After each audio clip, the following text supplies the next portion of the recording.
Guys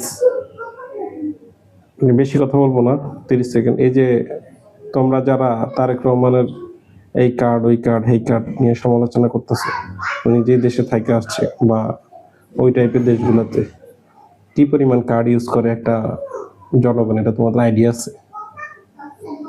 so আগে idea করো, যাচাই করো, বাছাই করো, তারপরে হচ্ছে এটা নিয়ে সমালোচনা করো। ওই কার্ডের যে গুণাগুণ এটা শিখো, দেখো, তারপরে যা হচ্ছে সমালোচনা করো। আমি বলতেছি না সমালোচনা করবো না, সমালোচনা করো। সো সমালোচনা করা এই দেশের প্রত্যেকটা নাগরিকের অধিকার। তুমি যে কারো সমালোচনা করতে পারো, আমি পারি।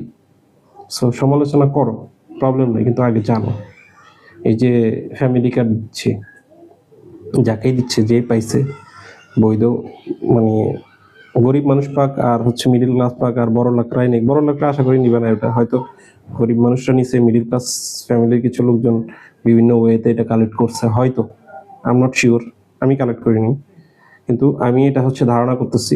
সো এইটা যারা কালেক্ট করছে, ওই ওই গরিব মহিলাটা কি মাসে 2000 টাকার বেনিফিটেড হচ্ছে না এই কার্ড থেকে? এখন বলতেছে যে ধরো ইয়ার কৃষক কার্ড, ওই কৃষকরা কি বেনিফিটেড হবে না? তুমি কৃষির কি বুঝো?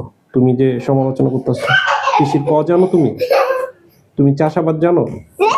সো এগুলা হচ্ছে জানার আগে আগে তোমার এগুলা হচ্ছে তুমি আগে জানতে হইলে এগুলা নিয়ে তোমার আগে গবেষণা করো, তারপর তুমি সমালোচনা করো, ঠিক আছে? সো সমালোচনা করো, এটা ইস্যু নেই, কিন্তু আগে জানো।